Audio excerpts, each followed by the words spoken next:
사실 우리가 도시재생 그럴 때 요새 가장 먼저 떠오르는 게 사실 벽화일 겁니다. 벽화 마을. 그래피티. 네. 근데 벽화를 그래피티라니까 이제 그래피티라고 하는 거는 이제 미국에서 주로 그렇죠. 뉴욕시나 이런 데서 원래 하는데 낙서 같은 걸로 시작되는데. 낙서 마을이고 그거는 네. 낙서 마을이고. 낙서고 낙서가 예술로 승화하기도 하잖아요. 뮤럴 벽화. 이건 그림이다. 예. 이제 이 벽화 마을 아시는 아마 벽화 마을 아시는데 굉장히 많을 거예요. 벽화 마을 아시는 거? 종로 일대에 있고요, 그죠? 종로 일대. 근데 제일 저기 하신 건 이제 낙산 달동네. 네, 낙산 그렇죠. 달동네. 아마 낙산에 계실 때 그쪽에 많이 가셨을 거예요. 거기 가면은 굉장히 뭐 창신동까지 해가지고 요새 나오는 벽화 마을에 나오는 아트들은 상당히 세련된 곳들이 많아요. 그래서 뭐 길거리를 다 뭐 계단을 다 해놓고. 초등학생 그림 수준은 아니어도 초등학생 그림과 같은. 지금 말 조심 잘하셨어요. 왜냐면 이렇게 그려야 하나? 이게 너무 아니 그러니까 벽화 마을이 정성이 안 들어간 거 아닐까? 솔직히 지금 요새 이제 쭉 찾아보시면은 네. 벽화 마을이 아마 전국에 유명한 데만 한 40군데 정도 돼요. 그 정도로 많아요. 그러니까 네. 이게 애당초 시작한 거는 이제 통영의 동피랑 마을에서 시작을 했는데, 그러니까 동피랑 마을 시작할 때만 하더라도 그거는 주민들이 모여서 이걸 했어요. 그리고 이거는 동네를 자꾸 허물어뜨리려고 그러니까 이거 우리 보존하게 하기 위한 일종의 하나의 자구책이었습니다. 그래가지고 시작을 했는데 이게 이제 히트를 친 거예요. 그러면 거기에 관광으로도 재탄생을 했고 굉장히 호응이 좋았습니다. 그러다 보니까 그 다음에 도시재생을 하면서 이제 벽화마을을 많이 만들기 시작을 하는데 제가 사실 오늘 얘기하고자 하는 거는 벽화마을이 얼마나 이쁘고 아름답고 이런 얘기는 제가 안 할게요. 그거는 솔직히 가면은 정말 좋습니다. 특히 이제 벽화마을이 그려지는 데가 되게 골목들이 많고 이렇게 산동네가 많아가지고 이렇게 확 도는데 뭐가 하나 탁 나타나거나 뭐가 굉장히 쇠락해 있는데 갑자기 세련된 뭐가 나타나 그러면 정말 이뻐요. 그렇죠. 사진 찍기 근사하고 너무너무 좋습니다. 그런데 이제 문제점들을 저는 좀 얘기를 하려고 제가 사실은 다음 주 얘기하기 위해서 오늘 얘기를 하는 건데 문제점들을 먼저 좀 얘기를 하고 싶어요. 첫 번째는 우리 김원영 공장장이 시작한 거. 너무 그 초등학교 그러니까요.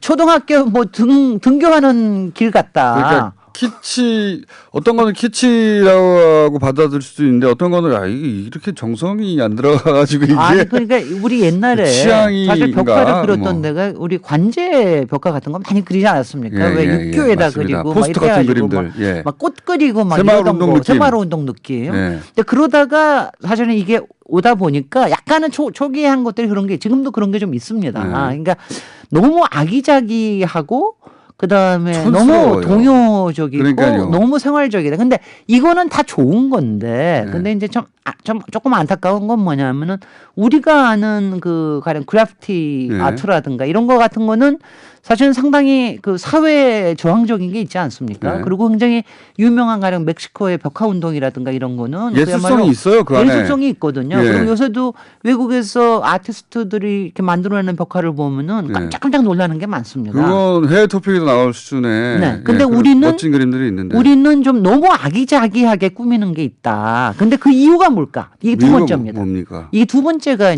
제가 걱정을 하는 게 이게 너무 관제화되고 있어요. 그러니까 초기에는 뭐 일부 뭐 돈을 좀 지원을 받기도 했지만 되게 주민들이 이렇게 중심이 돼가지고 했는데 요새는 아예 뭐 도시재생 그러면 벽화 마을부터 하는 경우가 굉장히 많습니다. 이거 일종의 관광 자원화 해가지고 그 지자체에서 돈을 넣어가지고 합니다. 그러니까 돈을 넣는 건 좋은데 그럼 관여를 하지 마. 그림에 대해서 관여를 하지 말아야 되는 거 아닙니까? 그런데 관여를 하지 않는 것도 있지만 지금 제가 이제 관제가 되면서 이게 사업화가 되고 있다는 걸 제가 얘기하고 싶은 거예요.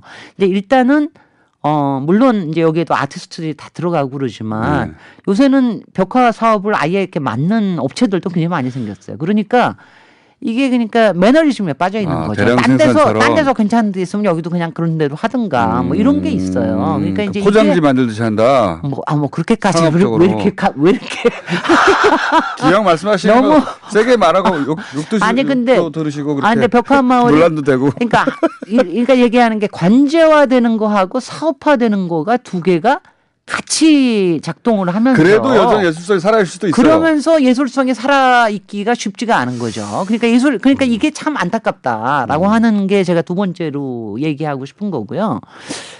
그래서 이거는 솔직히 이제 도시재생하면서 이렇게 딱 그래서 그런 거 할까요? 그런 거 아닐까요? 공무원들이 이제 공적 자금을 넣었는데 그림이 검열을 하는 거죠. 그러니까 제 말은 옛날에도 검열을 했습니다. 그것만 안 하면 되지 않을까. 네. 지금도 아마 조금 사회성 있으면 지원을 하되 간섭을 하지 않는. 뭐 그것도 있을 겁니다. 그리고 네. 아마 미리 자체적으로 검열하는 것도 있을 겁니다. 그렇죠, 그리고 스스로. 그다음에 또 한 가지는 이건 아셔야 되는 게 그 주민들이 네.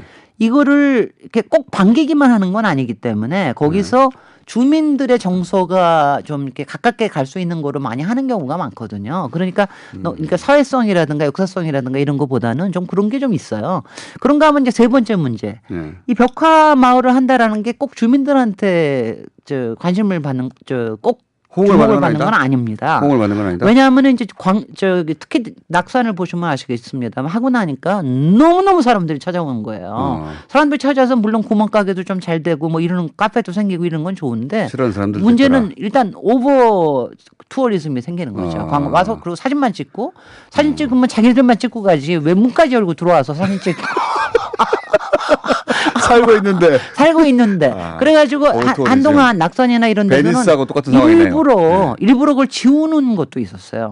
사람들 주민들이 일부러 그걸 지우라. 근데 이제 이게 앞으로도 이제 문제가 될 건데 사실 이렇게 벽화마을을 만들고 나면 이게 누구의 저작권이나 누구의 재산권이나 이게 보존 가능성이 얼마큼이나 있는 건가 이런 부분에 대한 건 앞으로도 계속해서 이런 문제가 문화가 생길 오래되지 거고요. 않아가지고 생기는 일들 아닐까요? 그러니까 지금 네. 갑자기 너무 대량 생산 그리고 관제 생산 이거를 갖다 상업적인 생산을 한다는 그리고 거에 그걸 보러 간 대해서는 사람들도 그 주민들에 대한 예의를 어떻게 지켜야 되는지를 모르고. 네네. 그래서 이게 도시재생에 굉장히 그러니까 아주 좋은 맨 처음에 시작하기 굉장히 너무 쉬우니까 이렇게 되는 건데 이렇게 너무 쉬운 거에 빠졌다가 생기는 함정을 다음 주에 이제 얘기를 하도록 하겠습니다.